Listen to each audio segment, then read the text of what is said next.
Hörmetlik vatandaşlar, hazır sizler dikkat kılıbatsızlar söhbetlerimiz ve leksiyelerimizge yukarıda biz kipaçı makalı yani. Birleşken Devletler Teşkilatı'nın Kişilik Hukuk Komiteti'ne dair mesela erki kemstişni, tügütüş komiteti Uygurlarının yığıvelingan Uygurlarını törümüden yığıveliş lagırdan kuyup birişine müracaat kıldı. Şundaqla Amerika Qo'shma Shtatlarining evvel anlatqan dostlar Davlat Majlisining 15 nafar a'zosi bu kishilarni, ya'ni Uyg'urlarni yig'ib olish lageri qamab kishilik huquqni dafsanda qilgan kishilarni Amerika Qo'shma Shtatlarining jazolashini murojaat qildi.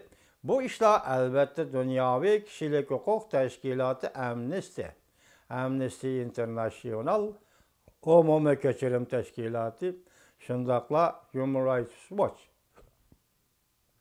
Xalqaro Kuzatuvchi Kishilik huquq tashkiloti, andın Jungo Xitoy tilida kishilik huquqni qo'g'dash qaysi bir tashkiloti, 3 organ, 3 tashkilot birlashibmi yoki ayrim holda Kishilik huquq komitetiga Birlashgan Davlatlar Tashkilotiga yo'llagan dokladlar asosida chiqarilgan qonun yoki chiqarilgan qonun emas, chiqarilgan qaror yoki chiqarilgan fikr yoki chiqarilgan murojaat.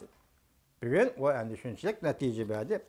Endilikdagi ma xabarga diqqat qilishinglarni umid qilaman, tahlil qilishinglarni ham umid qilaman vatandosh. Nima deydi? Bu mavzu bunda. Amerika Qo'shma Shtatlari Hindistonni birlashib, hamkorlashib bexatarlik masalasiga jiddiy taqobil turishga taklif qildi. Mavzu katta mavzu vatandosh. Mavzuli xabar 9-oyning 1-kuni Amerika ovozining Xitoy tili programmasi e'lon qilindi. Xabar bunday boshladi. Washington. Amerika Qo'shma Shtatlari Hindistonni birlashib, hamkorlashib bexatarlik masalasiga jiddiy taqobil turishga taklif qildi. Amerika Qo'shma Shtatlarining davlat ishlar kotibi Mike Pompeo vazifaga o'tirgandan keyin tunji qatim yangi Dehlini ziyorat qiladigan bo'ldi. Amerika Qo'shma Shtatlari davlat ishlar kotibi Pompeo Amerika Qo'shma Shtatlarining davlat mudofaa ministri James Mattis'la Hindistonning tashqi ishlar ministri Sivraj va Hindistonning davlat mudofaa ministri Startman bilan ikki davlatning amaldorlari 9-oyning 6-kuni Amerika Hindiston ishkiga qo'shilgan yuqori darajaliklar suhbati o'tkazdi. Endi qo'yay yoki munosabatlik emas. 9-oyning 6-kuni ehtimol Amerika Qo'shma Shtatlari hukumati Xitoyga 200 milliard dollarlik Xitoydan import qilingan tovarlarga boj qo'yish siyosatini yo'l qo'ydi. Demak, bu muhlat 2 oy muhlat berildi ham bu to'g'rida Kongressda va Davlat Majlisida va xalq orasida Amerikada fikr elindi. Balki 9-oyning 6-kuni prezident Trump hukumati Jungoga 200 milliard dollarlik import qilingan tovarlarga 25% boj qo'ydi. Dal shu kunda qaraga 9-oyning 6-kuni Amerika Qo'shma Shtatlari davlat ishlar kotibi Mike Pompeo Hindistonni ziyorat qildi. Yoki Hindistonda suhbat o'tkazdi. Yuqorilar Hindistonda suhbat o'tkazdi. Amerika Qo'shma Shtatlarining bir nafar yuqori darajalik amaldori bunday ko'rsatdi. Ikkiga qo'shilib suhbat o'tkazish biz bilan, ya'ni Amerika bilan Hindistonning xalqlik diplomatiya masalalari va bexatarligini qo'g'dash ishlarida intayin muhim fursatdir. Bu amaldorlar yana bunday ko'rsat. Bu qatimki suhbat dunyodagi eng buyuk demokratik davlatlar, ya'ni Amerika Qo'shma Shtatlari Hindiston demakchi, o'ttirisida strategik hamkorlik munosabatini cho'nqurlashtirishni ko'rsatdi. Majumlaga diqqat qiling. Bu qatimki söhbət Hindistan bilan Amerika Qo'shma Shtatlari o'rtasida o'tkazilgan söhbət dunyodagi eng buyuk demokratik davlatlar o'rtasida strategik hamkorlik munosabatini cho'nqurlashtirishni ko'rsatib berdi. 9-ayning 6-kuni Amerika Qo'shma Shtatlari 200 milliardlik tamojna beja qo'yish siyosatini Jungoga qaratgan siyosatini ijro qildi. İrandan ham nefret import qilishni cheklash. Kichik mavzu. Xabarlar qaraganda Hindistonning Irandan davomli ham nefret import qilishi va Rossiyadan harbiy qurol-yarog' sotib olishiga tayinib qilishni ozaytish. Bu qatimki suhbatda xalqaro suhbat deymizda. Bu qatimki suhbatda Hindiston Amerika suhbatida Hindistonning Irandan ham nefret import qilishi va Rossiyadan harbiy qurol-yarog' sotib olishi bu maxsus qaraladigan temalardir. Tehronning moliya kirimini azaytish uchun Amerika barliq davlatlarning Irandan ham nefret import qilishini cheklamoqchi bo'ldi. Lekin Jungo yo'q dedi hozirgacha. Hindiston Irandan ko'plab ham nefret sotib oladigan davlatdir. Amerika Qo'shma Shtatlari Davlat Mahkamasining bir nafar yuqori darajalik amaldori haftaning 4-kuni, ya'ni payshanba kuni Amerika ovoziga oshkorlab bunday ko'rsatdi.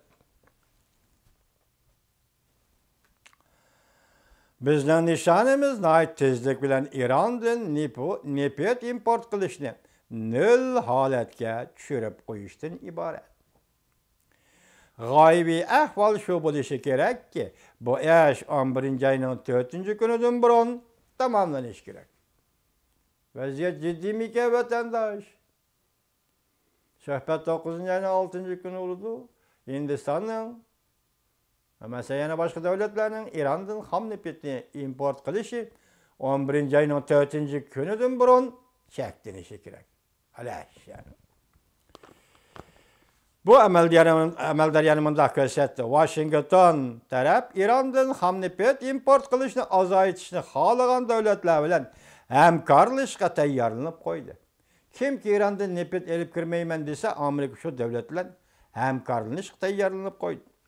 Bu amaldor bunday ko'rsatdi. Hindiston bilan Amerika Iranning qabiy harakatlarini cheklashning jiddiyligiga ko'ngil bo'ldi. Prezident Trump 8-ayda burilib bunday ko'rsatgan. Amerika 11-ayning 5-kuni Iranning energiya sanoati va yana Iranning Markaziy bankasi bilan savdo qilayotgan chet el pul muomala organlariga embargo yurgizdi. 11-ayning 5-kuni.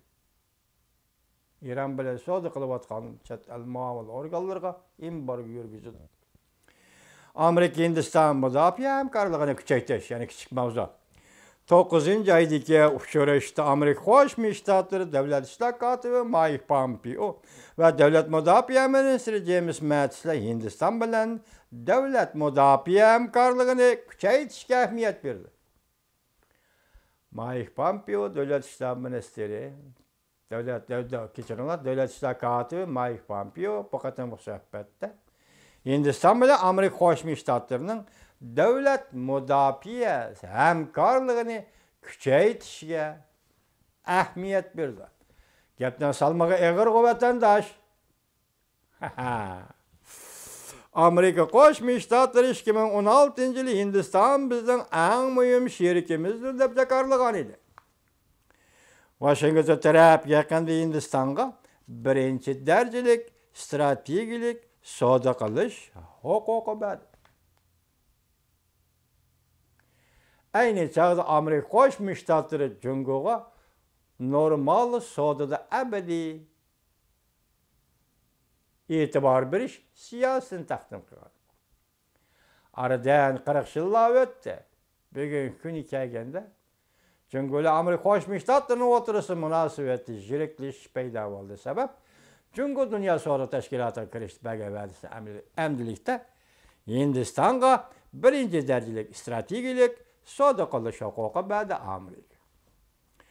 Bu hukuk boyunca Amerika şirketleri naytı asan ve adli usulla bilen armiya taraf ve puhrala okşaşlı işletileydiğen mesulatlarını Hindistan'a eksport kılalaydı. Amerika şirketleri. Hem harbiylek münasebetlik hem puhralık münasebetlik mesulatlarını Hindistan'a eksport kılalaydı. Digelliktir. Bu xil hukuk beriş Hindistan Amerikadan texmi köp yuqur texniklik mahsulotlarni setib elib harbiy aslahalar tayyorlayalaydi deganlikdir. Endi aşkar bo'ldi vatandaş. Esingizde bo'lsin. Endi Tinch okean strategiyasi, asli Osiyo Tinch okean strategiyasi, endi Tinch okean strategiyasiga o'zgartirilgan. Amerika amaldorlari mundaq ko'rsatdi. İki devletlerin devlet müdafiəsiga münasibətli savdo ticareti 2019 yılı bağlan 18 milyar dollarga yetib bardı. Kiler